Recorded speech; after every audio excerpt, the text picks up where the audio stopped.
اور ان کے لیے یہ کس طرح الفاظ روایتوں کا سہارا لے کر انہوں نے ہمیشہ اہل بیت کی توہین کی ہے۔ الحمدللہ رب العالمین والصلاة والسلام علی سید الانبیاء والمرسلین وآلہ الطیبین الطاہرین ومن والاہ۔ بسم اللہ الرحمن الرحیم۔ السلام علیکم ورحمۃ اللہ وبرکاتہ۔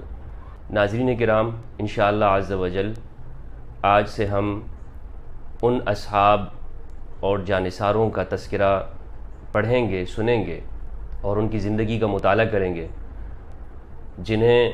جنہوں نے امام علی علیہ السلام کا ساتھ دیا، آپ کی تمام جنگوں میں وہ آپ کے ساتھ شریک رہے۔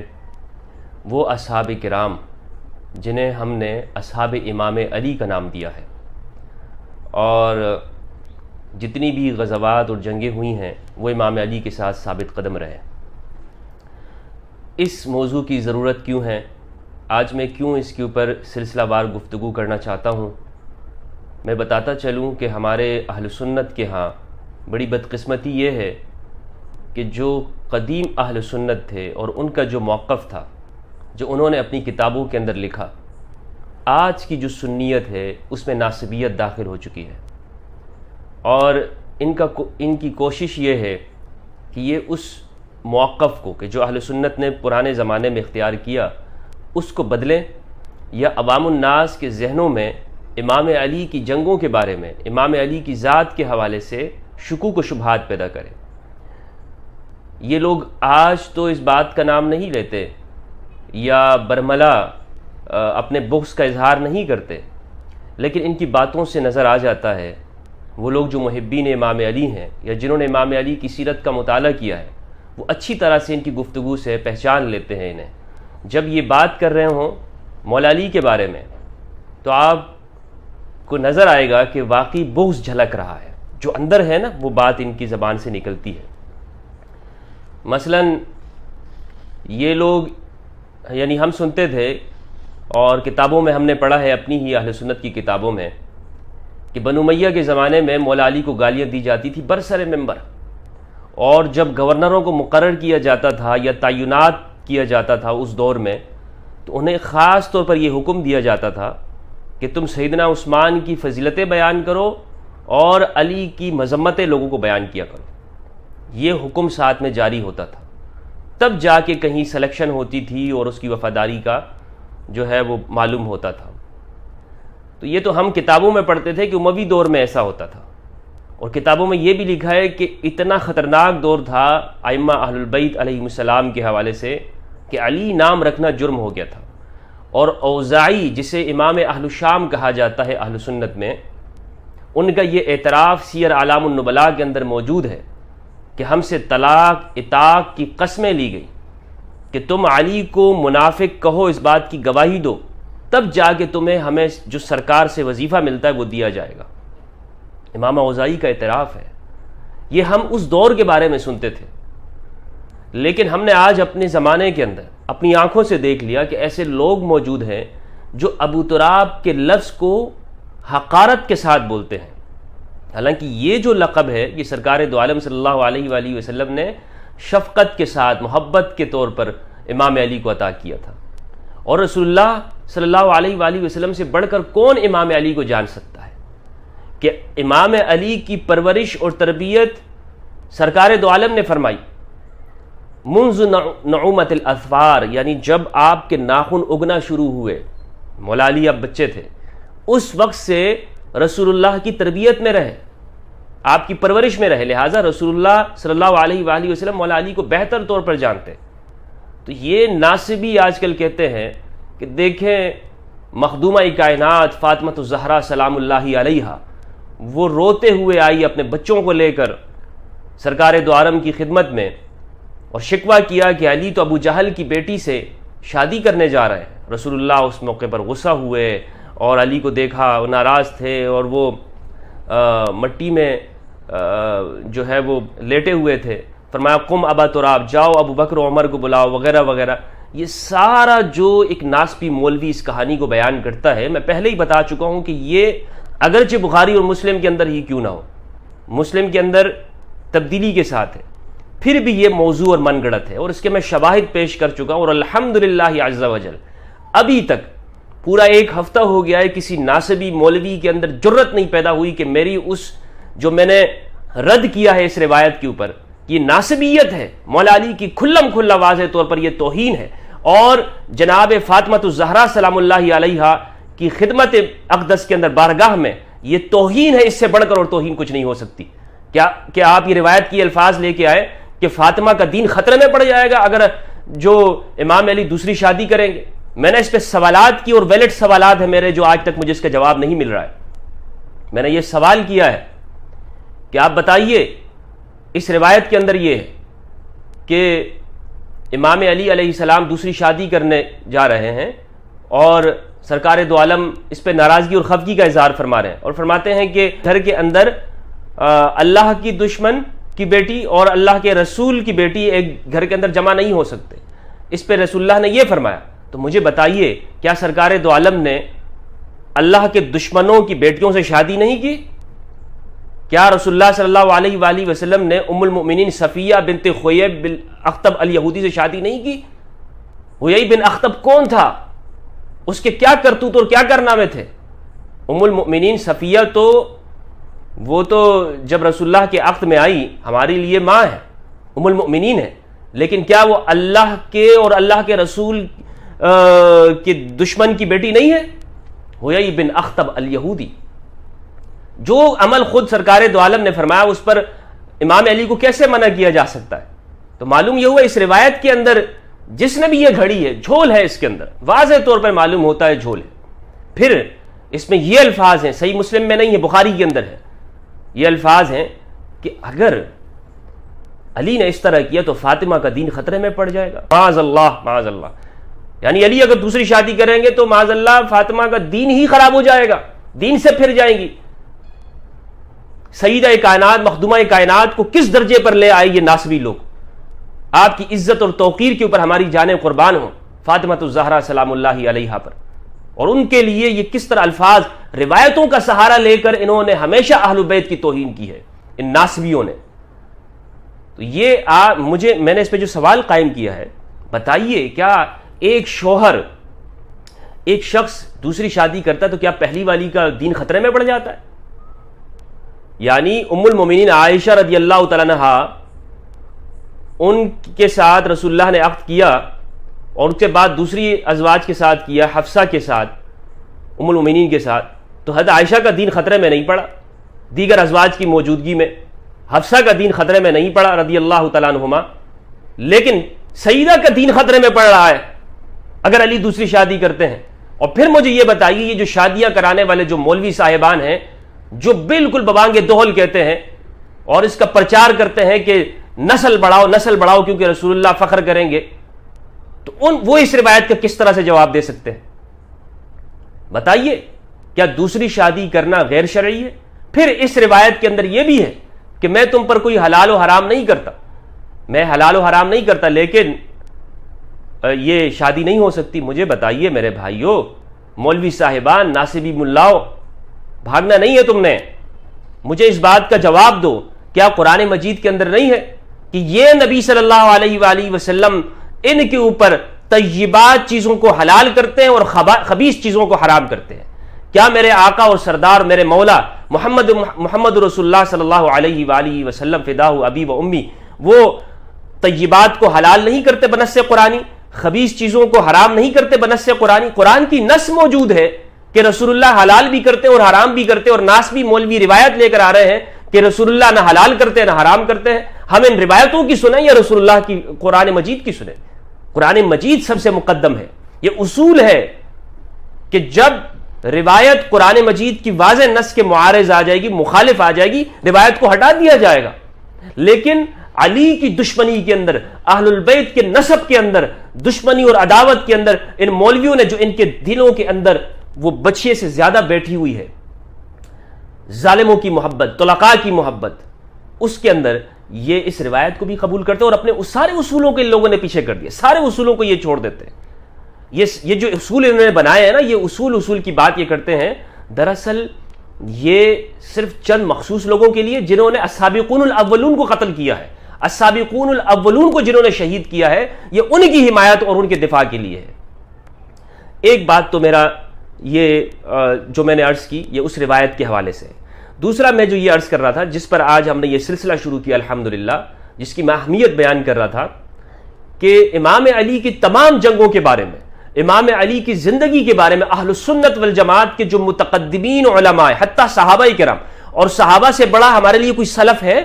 یہ جو سلف صالحین اکابر کا رٹا لگاتے ہیں، ان سے پوچھئے کیا صحابہ کرام سے بڑھ کر ہمارے لیے کوئی بزرگ ہے؟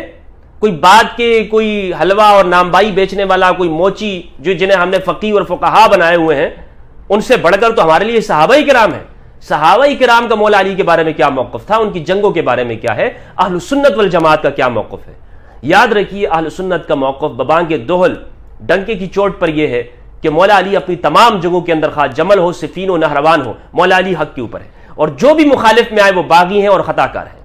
کسی نے خطا اجتہادی کی وغیرہ تفصیل بیان کی، لیکن علی حق پر ہے، اس میں کوئی شک نہیں ہے.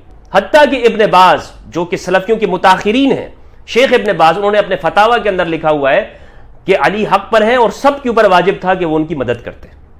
یہ اہل سنت کا موقف ہے. اور یہ بھی کہ صحابہ کی 3 کیٹیگری ہو گئی تھی. ایک وہ کہ جو امام علی کے ساتھ تھے ان جنگوں کے اندر، دوسرے وہ کہ جو الگ ہو گئے، جنہوں نے نہ مولا علی کا ساتھ دیا نہ وہ شامی باغیوں کے ساتھ تھے، وہ الگ ہو گئے جیسے سعد بن ابی وقاص وغیرہ ہیں. اور تیسرے وہ لوگ کہ جو شامی باغیوں کے ساتھ ہوئے. یہ بہت کم لوگ ہیں، جیسے نعمان بن بشیر ہے، نعمان بن بشیر. اور یہ نعمان بن بشیر کوئی الگ کیٹیگری کے صحابہ میں نہیں ہے. یہ اس وقت پیدا ہوئے کہ جب رسول اللہ صلی اللہ علیہ وآلہ وسلم کے وصال اور پردہ فرما جانے سے تھوڑے ہی عرصے پہلے. بعض علماء نے تو یہ بھی لکھا ہے کہ ان سے سماع حدیث بھی ثابت نہیں ہے، لیکن ان سے چونکہ روایتیں ہیں تو ان کو اگر صحابی بھی مان لیا جائے تو یہ اس کیٹیگری کے نہیں ہے کہ جس کیٹیگری کے مولا علی کے ساتھ تھے. اب میں نے آپ کے سامنے 3 تقسیمیں کر دی، ایک وہ جو مولا علی کے ساتھ تھے، ایک وہ جو الگ ہوگا، اور ایک وہ جو شامی باغیوں کے ساتھ تھے. مولا علی کے ساتھ جو صحابہ کرام تھے وہ اکثر صحابہ تھے، اور اہل سنت کا موقف یہ ہے کہ اکثر صحابہ نے مولا علی کا ساتھ دیا. یہ موقف نہیں ہے کہ اکثر صحابہ الگ ہو گئے اور اہل سنت اسی موقف کے اوپر ہے. نہیں، یہ دھوکہ دے رہے ہیں ناسبی آج کل کہ جی مولا علی کی ان تمام جنگوں میں تو دونوں طرف صحابہ تھے، اور ایسے صحابہ بھی تھے جو الگ ہو گئے، اور ہم اہل سنت اسی جو الگ ہوئے ہیں ان کے ساتھ ہی ہیں. یہ موقف نہیں ہے ہمارا. تو یہ ہے جسے تمہید ابو شکور سالمی کے اندر ہے کہ جو یعنی امام حنیفہ کا جو قول ہے کہ اگر جو ہم سے جس طرح شامی نفرت کرتے اس کی وجہ یہ بیان کی، ہم اس زمانے میں ہوتے تو ہم مولا علی کے ساتھ ہوتے اور باغیوں کے خلاف تلوار اٹھاتے. اہل سنت کا یہ موقف ہے کہ اکثر صحابہ کرام و مولا علی کے ساتھ ہے. تو اس سلسلے کے اندر یہ انشاءاللہ سلسلہ وار ہوگا، اور ہم جو ہر صحابہ کرام ہے اس کی الگ الگ بایوگرافی بیان کریں گے، بتائیں گے کہ 200 بدری صحابہ کرام، 400 بیعت رضوان کے، اور 700 انصار صحابہ کرام اور مہاجرین وہ امام علی علیہ السلام کے ساتھ، آپ کے ساتھ ان جنگوں میں تھے، جنگ جمل میں اور جنگ صفین کے اندر. اور اہل سنت انہی صحابہ کی اقتداء کرتے ہیں، وہی ہمارے لیے سلف صالحین ہیں، وہی صحابہ کرام جو مولا علی کے ساتھ تھے، وہ ہمارے سلف ہیں، وہ ہمارے بڑے ہیں، بزرگ ہیں. اب وہ کون کون سے ہیں؟ میں نے جو تراجم کی جو کتابیں ہیں، جو سیر کی جو بایوگرافی ہیں صحابہ کرام کی، ان میں سے ایک کتاب جو اسد الغابہ فی معرفت الصحابہ، امام ابن الاسیر الجزری کی رحمہ اللہ. یہ ابن الاسیر الجزری جو ہے 630 ہجری کے ہیں، 600 یعنی 7ویں صدی کے علماء میں سے ہیں. اس کو تمام پڑھا ہے، پوری کتاب کو میں نے پڑھا. صحابہ کرام کے احوال جو 8000 تک ہیں تقریباً صحابہ، اس میں تقریباً کوئی 1000 جو ہے وہ یعنی صحابیات ہیں. تو جو مردوں کے احوال ہیں ان کو میں نے تمام کو بالاستیاب الحمدللہ پڑھا، اول تا آخر ان کی بایوگرافی پڑھی. مجھے اس اسد الغابہ کے اندر، یہ پاکستان میں چھپ چکی ہے اردو ترجمہ میں، اور عبدالشکور لکھنوی نے کیا ہے، انہوں نے بھی ترجمے میں بہت ڈنڈی ماری ہے. اور میں نے اسی لیے اس کا مطالعہ اردو میں اس لیے کیا تاکہ ہمیں پتہ تو چلے کہ ہمارے یہاں جو اردو میں یہ لوگ کیا گل کھلا رہے ہیں. لیکن بہرحال بہترین ہے اپنے یعنی ترجمے کے حوالے سے. بہت کچھ جگہوں جو باغیوں کے حوالے سے یا طلقاء کے حوالے سے ان کا موقف واضح ہے. تو میں نے اس میں جو صحابہ کرام کے نام میں نے جمع کیے ہیں وہ اس میں تقریباً 96 صحابہ ہیں جو صرف اس ایک کتاب میں مجھے ملے ہیں، جنہوں نے مولا علی کے ساتھ صفین کے اندر جو آپ کے ساتھ شریک تھے، صرف اس ایک کتاب کے اندر. اور انشاءاللہ اس کے بعد الاستیعاب، اس کا بھی مکمل مطالعہ ہوگا اسی سوچ کی، اسی وجہ سے کہ اس میں وہ صحابہ کرام کو تلاش کیا جائے. پھر الاصابہ کا بھی ہوگا، سیر اعلام النبلاء کا. یہ ساری چیزیں میں جمع کروں گا اور اس کو انشاءاللہ ایک تصنیف کے شکل کے اندر بھی شائع کیا جائے گا. میں یہاں پر جو آج آپ کے سامنے بیان کر رہا ہوں، صحابہ کرام وہ صحابہ جو امام علی کے ساتھ تھے، حروف تہجی کے اعتبار سے، یعنی اس صحابی کا نام پہلے ذکر کروں گا کہ جس کا نام حروف تہجی میں پہلے آتا ہے. جس طرح ہماری کتابیں ہوتی، یعنی اگر کوئی صحابی جس کا نام الف سے آ رہا ہے تو اگرچہ وہ بعد کا صحابی ہوگا لیکن اسے میں پہلے بیان کروں گا تاکہ ترتیب قائم رہے. کون کون سے صحابہ ہیں میں نام لے رہا ہوں. اسید ابن ثعلبہ، احنف ابن قیس، الف سے نام آ رہا ہے نا تو آپ ترتیب یاد رکھیے گا. احنف بن قیس، اسید ابن ثعلبہ بدری صحابی ہیں. اویس القرنی رحمہ اللہ رضی اللہ عنہ، یہ اویس القرنی ان کو صحابیت میں شمار کیا ہے. رسول اللہ صلی اللہ علیہ وآلہ وسلم کی حیات مبارک میں تھے اور اگرچہ دیدار نہیں ہوا لیکن سرکار کے دور میں تھے. براء بن عازب احد کے صحابی ہیں. کتنا بڑا نام ہے براء بن عازب. آج سے پہلے آپ نے یہ سنا بھی نہیں ہوگا اور یہ ناس بھی بتاتے بھی نہیں ہیں ان ناموں کو آپ کے سامنے. یعنی آپ یہ دیکھیں کہ کچھ کہتے ہیں کہ جی کیا ضرورت ہے آپ بنو امیہ کے پول کو، کیا ضرورت ہے آپ بنو امیہ کی باتیں کر. بھائی جب صحابہ کرام ان کا آپ نام لیتے ہو تو یہ تو بتاؤ کہ اس صحابی کی شہادت کہاں پہ ہوئی، اس نے زندگی کہاں پہ گزاری. ویسے ہی تم صرف زبان سے ہی صحابہ کہتے رہتے ہو. بھائی زندگی تو بتاؤ، کم از کم پتہ تو چلے کہ صحابی نے زندگی کیسے گزاری ہے. براء بن عازب احد کے صحابی ہیں. اسی طرح بشیر ابن ابی زید، وداع ابن ابی زید، بشیر ابن عقبہ، ثابت ابن عبید بدری صحابی ہیں. ثابت ابن قیس، جابر ابن عبداللہ ابن حرام بدری صحابی ہیں. جاری ابن زید، جبر ابن انس بدری صحابی ہے. جبیر ابن حباب، جندب ابن زہیر، حارث ابن حاتب بدری صحابی ہیں. حازم بدری صحابی ہیں. حجاج ابن عمر، حجر ابن عدی، حجر ابن عنبس، امام حسن علیہ السلام، امام حسین علیہ السلام. حیان ابن ابجر، خالد ابن ابی خالد، خالد ابن ابی دجانہ، خالد ابن زید یعنی ابو ایوب انصاری رضی اللہ تعالیٰ عنہ بدری صحابی ہیں. خالد ابن ولید یہ انصاری ہیں، یہ وہ مکہ والے نہیں. خالد ابن ولید. خباب ابن ارت بدری صحابی ہیں. کتنا بڑا نام ہے خباب ابن ارت، السابقون الاولون میں ہے خباب رضی اللہ عنہ. خزیمہ ابن ثابت بدری صحابی ہیں، ذو الشہادتین. خلیفہ ابن عدی بدری صحابی ہیں. رافع ابن خدیج احد کے صحابی ہیں. ربیع ابن ابی ربیع بدری صحابی ہیں. ربعی ابن رافع بدری صحابی ہیں. ربیع ابن عمرو انصاری بدری صحابی ہیں. ربیعہ بن قیس عدوانی، رفاع بن رافع بدری صحابی ہیں. زیاد ابن حنظلہ، زید ابن ارقم، سعد ابن حارث انصاری، سعد ابن عمر انصاری، سلمان ابن سمامہ، سلیمان ابن سرد الخزاعی، سہل ابن حنیف رضی اللہ عنہ بدری صحابی ہیں. شریح ابن ہانی، شفیق ابن سلمہ، سخر ابن قیس، صعصع ابن سوحان، سبغی ابن ربعی، عامر ابن واصلہ، عائز ابن سعید، عبداللہ ابن بدیل، عبداللہ ابن ابی طلحہ، عبداللہ ابن عباس حبر الامہ، عبداللہ ابن کعب مرادی، عبد الرحمن ابن حنبل، عبد الرحمن ابن خراش، عبید ابن تیحان بدری صحابی، عبید ابن خالد، عبید ابن عازب انصاری، عتیق ابن تیحان، عثمان ابن حنیف، عدی ابن حاتم، عقبہ ابن عمر بدری صحابی ہے. علاء ابن عمر انصاری، عمار ابن یاسر رضی اللہ عنہ بدری صحابی ہے. عمر ابن الحمق الخزاعی رضی اللہ عنہ، قصب ابن عباس، قردہ ابن کعب احد کے صحابی ہیں. قعقاع ابن عمر التمیمی، قیس ابن سعد ابن عبادہ، قیس ابن قیس، قیس ابن مقصو شہید ہیں صفین کے اندر. کرامہ ابن ثابت، محمد ابن حاتم، محمد بن ابی بکر، معوذ ابن اوس بدری صحابی ہیں. معاذ ابن حارث ابن رفاعہ، مغیر ابن نوفل، مہاجر ابن خالد ابن ولید، ناجی ابن عمر، اسی طرح نضل ابن عبید الاسلمی، ہاشم ابن عتبہ بن ابی وقاص، یہ سعد بن ابی وقاص کے بھتیجے ہیں. ہاشم بن عتبہ بن ابی وقاص. جی سعد بن ابی وقاص کون ہے، ان کا تذکرہ انشاءاللہ آگے آئے گا. ہند ابن ابی حالہ، وائل ابن حجر، وداع ابن ابی زید، وہب بن عبداللہ، یزید ابن حوصرہ احد کے صحابی، یزید طعمہ، یعلا ابن امیہ، ابو بردہ ابن ہانی، ابو بردہ ہانی ابن نیار، ابو طفیل عامر ابن واصلہ. اچھا، ابو عمرہ انصاری شہید صفین بدری صحابی ہیں. ابو فضالہ انصاری، ابو قتادہ انصاری بدری ہیں. ابو فضالہ انصاری یہ بھی بدری ہیں. ابو قدامہ انصاری، مالک ابن تیحان بدری. کل نام ہو گئے 96. یہ میں نے یعنی یہ نام مجھے ملے ہیں اور انشاءاللہ اس سے زیادہ نام ہیں، تمام کو میں پیش کروں گا تب آہستہ آہستہ تدریجاً الحمدللہ. اب اب یہ ان کے میں حالات بیان کرتا ہوں. احنف ابن قیس کون ہے؟ صفحہ 118 پر ان کے احوال بیان ہیں.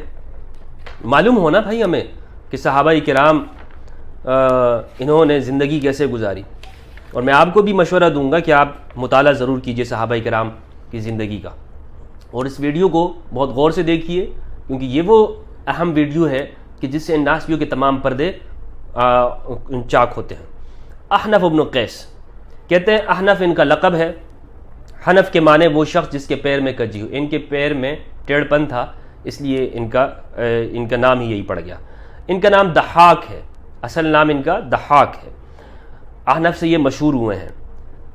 بعض لوگ کہتے ہیں ان کا نام صخر بن قیس بن معاویہ بن حسین. اچھا، یہ ان کا سلسلہ نسب ہے.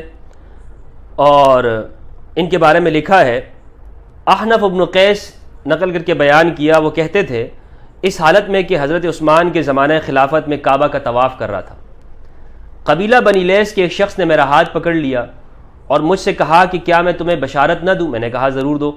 اس نے کہا کیا تم کو یاد ہے جب مجھے رسول اللہ صلی اللہ علیہ وآلہ وسلم نے تمہاری قوم کے پاس بھیجا تھا تو میں نے وہاں آ کر اسلام کی خوبیاں بیان کی.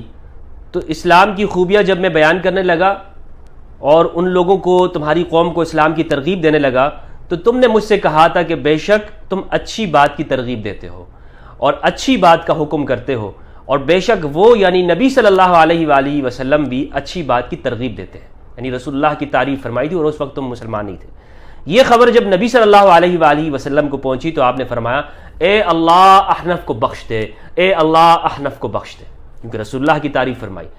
تو یہ ان کی فضیلت ہے. احنف یہ روح افزا بشارت سن کر بہت خوش ہوئے اور اکثر کہا کرتے تھے کہ میرے نزدیک میرا کوئی عمل اس سے یعنی نبی کی دعا سے زیادہ قابل امید نہیں. اور ہمارے پاس اور ہے کیا میرے بھائیو؟ رسول اللہ کی محبت، رسول اللہ کا عشق، رسول اللہ سے پیار اور لگاؤ، یہی تو ہمارے پاس ہے. باقی اعمال اس کی تو کوئی گارنٹی نہیں، کسی کے عمل کی کوئی گارنٹی نہیں ہے. اس بات کی گارنٹی تو ہے کہ رسول اللہ نے دعا فرمائی. اور احنف ابن قیس کو کیا دعا فرمائی؟ اے اللہ احنف کو بخش دے. یہ کتنی بڑی دعا ہے. ناصبی تو ایک روایت کو لے کر جو کہ بد دعا ہے اسے لے کر اچھلتے رہتے ہیں، اسے بھی دعا ثابت کرتے ہیں، اللہم لا اشبع بطنا لا اشبع اللہ بطنا، اللہ اس کا پیٹ کبھی نہ بھر، اس کو بھی دعا ثابت کرتے رہتے ہیں. یہ کتنی بڑی عظیم دعا ہے. اے اللہ احنف کی مغفرت فرما. کبھی سنا ہے آپ نے احنف ابن قیس کا تذکرہ؟ نہیں سنیں گے آپ. کیوں؟ اس لیے کہ یہ مولا علی کے ساتھ صفین میں تھے، اور یہ ہمارے ناصبیوں کی کوشش ہے شروع سے کہ یہ وہ صحابہ جو مولا علی کے ساتھ تھے ان کا ذکر ہی نہیں کرتے، ان کا تذکرہ، ان کی اس زندگی کا تو بالکل بیان ہی نہیں کرتے جنہوں نے مولا علی کے ساتھ گزاری. بالکل یہ ان کا بس چلے ان کو کتابوں سے نکال دیں. ہاں، ان کا بس چلے تو ان کو کتابوں سے نکال دیں. یہ کہتے ہیں صفحہ 119 پر، یہ ان لوگوں میں سے تھے جنہوں نے امام علی اور سیدہ عائشہ کے درمیان جو جنگ جمل کی لڑائی ہوئی تھی اس سے کنارہ کشی کر لی تھی، ایک سائڈ پہ ہو گئے تھے، مولا علی کا ساتھ نہیں دیا تھا جنگ جمل میں، لیکن صفین میں امام علی کے ساتھ تھے. یہ احنف ابن قیس جو تھے نا، یہ بہت عقل مند آدمی تھے، اور ان کا اس واقعہ جناب عمر رضی اللہ عنہ کے ساتھ لکھا بھی ہوا ہے اسد الغابہ کے اندر. بہت عقل مند تھے، انتہائی سمجھدار اور قابل فہم، معاملات کو سمجھنے والے.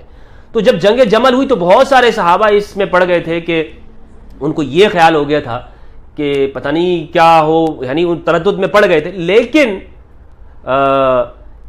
جب ان کے سامنے یہ جنگ ہو گئی اور بہت سارے معاملات آ گئے تو وضاحت ہو گئی کہ حق تو علی کے ساتھ ہے.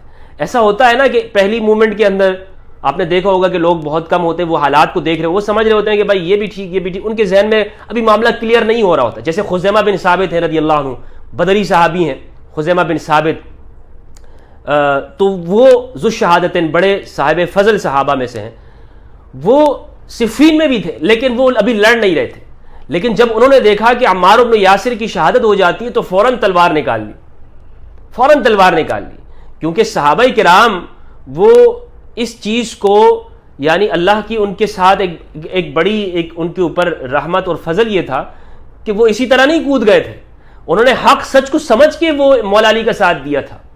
ایسے جذبات میں نہیں بہہ گئے تھے وہ مولا علی کے ساتھ، بلکہ مولا علی کو دیکھا کہ حق کے اوپر ہے، رسول اللہ کی تمام پیشن گوئیاں وہ مولا علی کے حق میں پوری ہو رہی ہیں.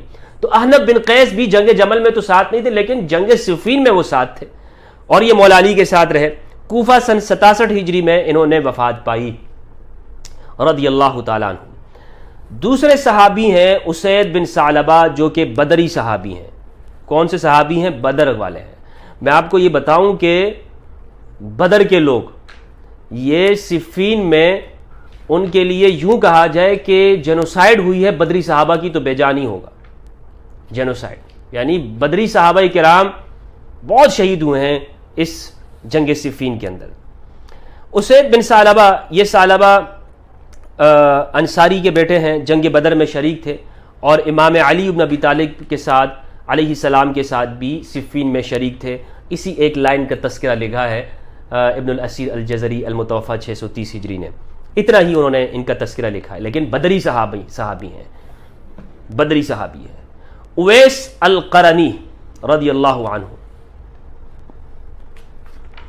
اویس القرنی تو مشہور و معروف ہے، سید التابعین، سید الاولیاء کے نام سے ہمارے ہاں ان کا تذکرہ سب کرتے، ناسبی تک کرتے، لیکن ناسبی بھی اس بات کو بیان نہیں کرتے کہ صفین میں مولا علی کے ساتھ دیتے ہوئے اویس القرنی رضی اللہ عنہ شہید ہوئے۔ تو اویس القرنی کہتے ہیں، یہ مصنف کہتے ہیں اویس بن عامر بن جز بن مالک ان کا نسب لکھا ہوا ہے، بڑے مشہور زاہد ہیں۔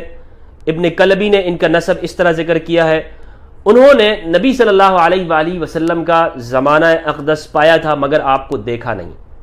کوفہ میں رہتے تھے، وہاں کے اعلیٰ طبقے کے تابعین میں سے ہے۔ ابو ندرہ نے اسیر ابن جابر سے روایت کی، ایک محدث کوفہ میں حدیث بیان کرتے تھے، جب وہ اپنے حدیث سے فارغ ہوتے تو سب لوگ چلے جاتے، صرف چند لوگ باقی رہ جاتے تھے۔ ان میں ایک شخص ایسے تھے جو اس قسم کی باتیں کرتے تھے، میں اس قسم کی باتیں کرتے ہوئے کسی کو نہ سنتا تھا، مجھے ان سے محبت ہو گئی۔ چند روز کے بعد میں نے ان کو نہ دیکھا تو میں نے اپنے دوستوں سے کہا کہ تم فلاں شخص کو جو ہمارے پاس بیٹھتے تھے ایسے اور ایسے تھے، علامتیں بیان کی۔ حاضرین میں سے ایک شخص نے کہا ہاں میں انہیں جانتا ہوں، وہ اویس القرنی ہے۔ ان کے پاس علم باطن تھا، علم لدنی تھا، رسول اللہ صلی اللہ علیہ وآلہ وسلم کا فیض اویس القرنی کو باطنی ذریعے سے ملا تھا، اور جو اویسیہ سلسلہ ہے، جو فیض جو باطن سے ملتا ہے، وہ سیدنا اویس کے سلسلے کے اوپر چلتے ہیں۔ ہمارے ہاں ایسے سلسلے موجود ہیں کہ جن کے مرشد نہیں ہوتے، لیکن وہاں ان کے ہاں باطنی سلسلہ چلتا ہے، اور یہ اویس القرنی ان میں سے ایک ہے، بلکہ شروع ہی انہی سے ہوا ہے رضی اللہ تعالیٰ عنہ۔ سیدنا عمر اور امام علی کا واقعہ بھی اویس القرنی کے ساتھ مشہور و معروف ہے، آپ نے سنا ہوگا، اور بڑا اس کو بیان کیا جاتا ہے۔ ان کے بارے میں لکھا ہے اویس القرنی جنگ صفین میں مولا علی کی طرف سے شہید ہوئے صفین کے اندر۔ اللہ اکبر، اللہ اکبر، شہادت ان کو ملی، سید التابعین۔ بھائی اس بات کو بیان کیوں نہیں کیا جاتا؟ سوال ہے میرا، مجھے دکھائیے کوئی ایک ناسبی مولوی جو اہل البیت علیہم السلام کی محبت کا بظاہر دعویٰ بھی کرتا ہو، کوئی پیر، کوئی جالی جو بڑے ہی اہل البیت کے، جو نالین پاک کو اپنے امامے پہ سجاتا ہو، اور وہ یہ سمجھتا ہو کہ جی میرے لیے اہل البیت کے در کی جو خاک ہے وہ آنکھوں کا سرما ہے، خاک کے شفا ہے میرے لیے، یہ عقیدہ بھی رکھتا ہو، مجھے بتاؤ اس نے کہیں کسی جگہ پہ یہ کہا ہو اپنے کسی واعظ میں، کسی درس میں، کہ اویس القرنی صفین میں شہید ہوئے، شہید صفین ہے رضی اللہ عنہ؟ نہیں بیان کریں گے بھائی، نہیں بتاتے ہیں یہ چیزیں۔ براء بن عازب رضی اللہ تعالیٰ عنہ، یہ احد کے صحابی ہیں، براء بن عازب۔ میں کوشش یہ کروں گا کہ ہر صحابی کا تفصیلاً تذکرہ ہو، لیکن جتنا مجھے ملے گا میں وہی آپ کے سامنے بیان کروں گا، اور اس سلسلے کو یا تو ہم مختصر ویڈیو کی شکل میں اس کو پبلش کریں گے، یا اس کو چھوٹے کلپ بنا کر، یا اس کا یہ ہے کہ 30 منٹ کا، تاکہ زیادہ جو لوگ دیکھ رہے ہوں وہ آسانی کے ساتھ ایک مجلس میں اس سلسلے کو دیکھ سکیں۔ تو میں یہ جو پہلا سلسلہ ہے اس میں براء بن عازب کے اوپر اس کو اختتام کرتا ہوں، اس کے بعد انشاءاللہ دیگر صحابہ کرام کا بھی جو ہے میں بیان کروں گا۔ براء بن عازب کہتے ہیں مصنف، براء بن عازب بن حارث بن عدی بن جسم بن مجدعہ بن حارث بن عمر بن مالک بن اوس انصاری اوسی حارثی، ان کی کنیت ابو عامر ہے، بعض لوگ کہتے ہیں ابو عمارہ ہے، اور یہی صحیح ہے۔ انہیں رسول اللہ صلی اللہ علیہ وآلہ وسلم نے جنگ بدر میں بوجہ کم سن ہونے کے واپس کر دیا تھا۔ یہ شریک تو ہوئے تھے لیکن کم سن تھے، چھوٹے تھے۔ رسول اللہ نے فرمایا کہ نہیں، بچوں کو رسول اللہ اجازت نہیں دیتے تھے جنگوں میں شرکت کی۔ یہ تو ہمارے ہاں آج کل کے ناسبی ہیں جو لوگوں کو جہاد کے نام پہ ورغلاتے ہیں اور بچوں کو ہی آگے کرتے ہیں, خود پیچھے ہو جاتے ہیں. کسی کو بندوق تھما دیتے ہیں, کہتے ہیں جاؤ فلاں اسکالر کو قتل کر کے آ جاؤ, تمہیں جنت ملے گی, فلاں جگہ پہ جا کے پھٹ جاؤ, تم جنت میں چلے جاؤ گے. اور خود مولوی صاحب ایئر کنڈیشن کمروں کے اندر اور فارچونر کے اندر بیٹھ کے ماشاءاللہ مزے مزے LCDیاں دیکھتے رہتے ہیں. یہ سارے مولوی, ناسبی مولوی. خود بتاؤ نا, ان کے سارے بچے تو وہ امریکہ اور کہاں کہاں پر ان کے بچے اعلیٰ تعلیم یونیورسٹیوں میں حاصل کرتے ہیں, اور دوسرے غریب مسکینوں کے بچوں کو اسلام کے نام پر یہ ادھر ادھر بھیجتے رہتے ہیں, جاؤ پھٹ کے آ جاؤ اور جنت میں چلے جاؤ. رسول اللہ صلی اللہ علیہ وآلہ وسلم کی سیرت مطہرہ جس کا یہ بڑا نام لیتے ہیں, اس پر عمل نہیں کرتے. اس میں یہ تھا کہ آپ بچوں کو جنگ میں شرکت کی اجازت نہیں دیتے تھے. تو براء بن عازب کو آپ صلی اللہ علیہ وآلہ وسلم نے واپس کر دیا بدر کے اندر. اچھا, پھر احد کے اندر یہ شریک ہوئے. احد کے اندر ہو سکتا ہے اس وقت اتنی عمر ہو یا جسامت کے اعتبار سے وہ لگ رہے ہوں کہ وہ چھوٹے ہوں. رسول اللہ نے صلی اللہ علیہ وآلہ وسلم شرکت کی اجازت نہیں دی. پھر احد کے اندر جسامت ماشاءاللہ 1 سال کے اندر کچھ اتنی ہو گئی ہو کہ وہ جوان دکھتے ہوں, تو آپ صلی اللہ علیہ وآلہ وسلم نے احد کے اندر شرکت کی اجازت دے دی تھی. سب سے پہلا غزوہ جس میں یہ شریک ہوئے احد تھا. بعض نے کہا ہے کہ خندق تھا. انہوں نے رسول اللہ صلی اللہ علیہ وآلہ وسلم کے ہمراہ 14 جہاد کی 14 غزوات کے اندر شریک ہوئے. طلقاء کی فضیلت میں تو یہ کہتے ہیں کہ جی حنین میں یا طائف میں شریک ہوئے, لیکن یہ 14 غزووں کے اندر شریک ہونے والے ہیں. ان کا بیان کیوں نہیں ہے؟ صرف انہی کا دفاع آپ کرو گے, اور وہ بھی مؤلفۃ القلوب والے کہ جنہیں حنین میں اس لیے شریک کیا کہ انہیں جو غنیمت کا مال ملے ان کی تالیف قلب کی جائے. مؤلفۃ القلوب کی اصطلاح پڑھ لیجئے, مولانا مودودی کی تفسیر دیکھ لیجئے, یا مؤلفۃ القلوب پر آپ جو کتاب لکھی ہوئی ہو انہی ناسبیوں کے اماموں نے, وہ پڑھ لیجئے کہ مؤلفۃ القلوب کن لوگوں کو کہا جاتا ہے. مؤلفۃ القلوب ان کو کہا جاتا ہے کہ جنہیں رسول اللہ صلی اللہ علیہ وآلہ وسلم نے حنین کے مال میں سے, سونے چاندی میں سے, غنیمت میں سے مال دیا تاکہ ان کے دل کو اسلام کی طرف لایا جا سکے, ان کے دلوں کو اسلام کی طرف تألیف کی جا سکے, کھینچا جا سکے. تألیف قلب کے لیے دیا. اندیشہ تھا کہ وہ پھر جائے, لیکن احسان اور اچھے سلوک کی وجہ سے آپ صلی اللہ علیہ وآلہ, بلکہ بعض کفار کو بھی, جیسے صفوان ہے, رسول اللہ صلی اللہ علیہ وآلہ وسلم نے مؤلفۃ القلوب میں ان کو شمار کیا اور ان کو کچھ دیا, اور اسی وجہ سے وہ کہتے ہیں ان کا اسلام بھی اسی وجہ سے تھا. اچھا, ابو عبیدہ نے کہا ہے کہ ملک رے کو 22 ہجری میں حضرت حذیفہ نے فتح کیا تھا. یہی وہ ہیں, یعنی براء بن عازب ہیں جنہوں نے 24 ہجری میں ملک رے سلحن فتح کیا. بقول ابی عمرو شیبانی کے بزور شمشیر فتح کیا. ان کے بارے میں یہ لکھتے ہیں حضرت براء اور ان کے بھائی عبید بن عازب, یہ بھی صحابی ہیں, جنگ جمل, صفین اور نہروان میں امام علی ابن ابی طالب علیہم السلام کے ہمراہ رہے ہیں. تینوں جنگوں معرکوں میں امام علی کے خاص اصحابہ میں سے براء بن عازب. تو بدر میں شریک تو نہیں ہوئے, لیکن نیت کی, انما الاعمال بالنیات, اعمال کا دار و مدار نیتوں کے اوپر ہے. اللہ سبحانہ و تعالیٰ ان کو ضرور اس کا اجر عطا فرمائے گا. بلکہ میں تو سمجھتا ہوں کہ بدریوں میں سے ہیں, ان کا قصور تو نہیں ہے نا, پورا آپ نے اپنی کمٹمنٹ تو ظاہر کی. اسلام تو اسی کو دیکھتا ہے کہ ایک شخص کتنا جو ہے وہ مخلص ہے. تو بدر کے لیے حاضر ہوئے, اب عمر کی وجہ سے واپس ہو گئے, یعنی اپنی اس جسامت کی وجہ سے, لیکن اس میں ان کا کوئی ذاتی قصور نہیں ہے. تو انشاءاللہ بدری صحابی بھی ہیں, یہ بدری صحابی بھی ہے. تو یہ مولا علی کے ساتھ جمل, نہروان اور صفین کے اندر شریک ہوئے تھے. مجھے بتائیے براء بن عازب کا تذکرہ کون کرتا ہے؟ کون پیر صاحب ان کا عرس کرتا ہے؟ کون مولوی ان کو بیان کرتا ہے؟ یہ وہ اصحاب کرام ہیں کہ جن کی زندگی کو ہمیں پڑھنا چاہیے, ہمیں بیان کرنا چاہیے, لوگوں کے سامنے لانا چاہیے, تاکہ ناسبیوں کا یہ جو پروپیگنڈا جو آج کر رہے ہیں, جناب اکثریت وہ مولا علی سے ہٹ گئی تھی, اعتزال کے اوپر تھی, اور ہم اہل سنت کا یہی موقف ہے. یہ پروپیگنڈا ہے جس کا رد ہونا چاہیے اور لوگوں کو معلوم ہونا چاہیے کہ یہ حقیقت نہیں ہے. سعد بن ابی وقاص الگ ہوئے, لیکن سعد بن ابی وقاص نے مولا علی کی بیعت کی تھی. ہاں, مولا علی کے ساتھ شریک نہیں تھے, لیکن بیعت تو مولا علی کی تھی. تو یعنی قلباً ان کا رجحان مولا علی کے ساتھ. بعض صحابہ کرام ایسے تھے, آپ ان کا تذکرہ آئے گا, کہ امام علی علیہ السلام نے جب ان سے کہا نا کہ ان جنگوں میں میرا ساتھ دو، یہ شریک ہو جاؤ، تو انہوں نے کچھ عذر بیان کی. جیسے اسامہ بن زید ہے رضی اللہ عنہ، زید بن حارثہ کے بیٹے ہیں، وہ شریک نہیں ہوئے. وہ انہوں نے خود وجہ بیان کی کہ ایک جنگ اور غزوے کے اندر مجھ سے یہ غلطی ہوئی کہ ایک شخص کے اوپر میں نے تلوار سونت دی اور اسی میں اس نے کلمہ پڑھ لیا تھا. اس نے کہا تھا لا الہ الا اللہ، لا الہ الا اللہ.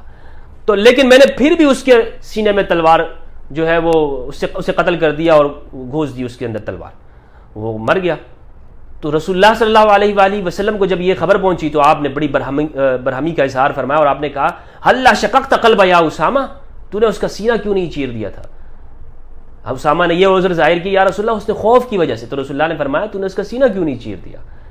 تو وہ اس وجہ سے اسامہ کو یہ تھا، وہ کہتے تھے کہ مجھے اتنا افسوس ہوا کہ میں تمنا کرتا تھا کہ کاش میں اس دن سے پہلے اسلام نہ قبول کر چکا ہوتا، اس کے بعد اسلام قبول کرتا، یعنی میری زندگی کے اندر یہ واقعہ نہ ہوا ہوتا، مجھ سے اتنی بڑی خطا ہو گئی. تو اے علی مجھے معذور سمجھیے کہ میں اب تلوار نہیں اٹھانا چاہتا، مجھ سے وہ خطا ہوئی. تو مولا علی نے فرمایا کہ ٹھیک ہے.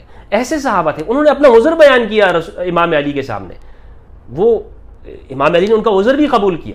ٹھیک ہے تم یہ سمجھتے ہو تو بہتر بات ہے، کیونکہ مولا علی تو اپنے ساتھ ایسے ہی یعنی ان لوگوں کو ساتھ لے کے جاتے نا کہ جو ان کے ساتھ کھڑے ہو سکتے تھے، جیسے براء بن عازب رضی اللہ عنہ احد کے صحابی ہیں بھائی. اب یہ دیکھیں انصار میں سے جو بدر والے ہیں ان کا مقام سب سے اونچا ہے، سب سے اونچا ان کا مقام ہے. اور رسول اللہ صلی اللہ علیہ وآلہ وسلم نے جو غدیر خم کے موقع پر جو خطبہ ارشاد فرمایا وہ انصار مہاجرین اور ان لوگوں کے لیے تھا کہ جو ان غزوات میں رسول اللہ صلی اللہ علیہ وآلہ وسلم کے ساتھ شریک ہو چکے تھے. عام لوگوں کے لیے نہیں تھا، وہ ان کے لیے تھا، کیونکہ یہ رسول اللہ کے جانثار تھے. اور مولا علی اپنی جنگوں کے دوران میں بھی کوفہ کے اندر بھی بار بار لوگوں کو گواہ بناتے تھے، کھڑے ہو جاؤ، اعلان کیا کرتے تھے مولا علی کہ بتاؤ تم میں سے کون ہے جس نے غدیر خم کے موقع پر یہ بات سنی تھی، من کنت مولا فاز علی مولا. تو علماء لکھتے ہیں کہ ایک موقع پر صحابہ میں سے ابو ایوب انصاری رضی اللہ عنہ کھڑے ہو گئے. غالباً 20 صحابہ کا لکھا ہے کہ بدری صحابہ کھڑے ہو گئے، ان میں ابو ایوب انصاری رضی اللہ عنہ بھی تھے، اور فرمایا کہ یا علی یا امامنا، ہم نے بھی سنا ہے کہ رسول اللہ صلی اللہ علیہ وآلہ وسلم نے آپ کا ہاتھ بلند کر کے کہا تھا من کنت مولاہ فہذا علی مولاہ اللہم والی من والا وعاد من عادا. آگاہ ہو جاؤ لوگو، سن لو، جس کا میں مولا ہوں علی اس کا مولا ہے، اور اس کا ساتھ دینا اے اللہ کہ جو علی کا ساتھ دیتا ہے، اور اس کو دشمن بنا کے رکھنا اے اللہ کہ جو علی کو دشمن سمجھتا ہے. یہ صحابہ کرام نے بار بار اس بات کی شہادتیں دی ہیں. ابو ایوب انصاری رضی اللہ عنہ نے اس کی گواہی دی. تو مولا علی کیونکہ سمجھتے تھے مولا علی کہ جو غدیر کے اوپر ہے، اور جو رسول اللہ نے فرمایا غدیر کے موقع کے اوپر، اور جو وصیت آپ نے فرمائی، کیا وصیت تبوک کے موقع کے اوپر کہ انت منی بمنزلۃ ہارون من موسیٰ الا انہ لا نبوۃ بعدی، کہ تم میرے لیے ایسے ہو جیسے موسیٰ کے لیے ہارون. امام علی اس سے اپنے لیے استدلال فرماتے تھے کہ میں ان تمام یعنی حق میرے ساتھ ہے. دیگر کثیر احادیث ہیں، کثیر روایات ہیں جو مولا علی کے حق کے بارے میں اور شان کے بارے میں ہیں. انشاءاللہ آپ وقتاً فوقتاً اسے سنتے رہیں گے. تو یہ تذکرہ تھا اس کا، اور اس سلسلہ ہے شروع کیا ہے سلسلہ اصحاب امام علی کے نام سے. ان میں سے یہ پہلی ریکارڈنگ تھی، پہلا سلسلہ تھا. انشاءاللہ اللہ تعالیٰ سے دعا ہے کہ پروردگار ہمیں قرآن مجید کو سمجھنے، اس کا فہم اور اس میں تدبر کرنے، اور اہل البیت علیہم السلام کی معرفت عطا فرمائے، نصیب فرمائے، ان کے نقش قدم پہ چلنے کی اور ان کی اتباع کی توفیق دے. والسلام علیکم ورحمۃ اللہ وبرکاتہ.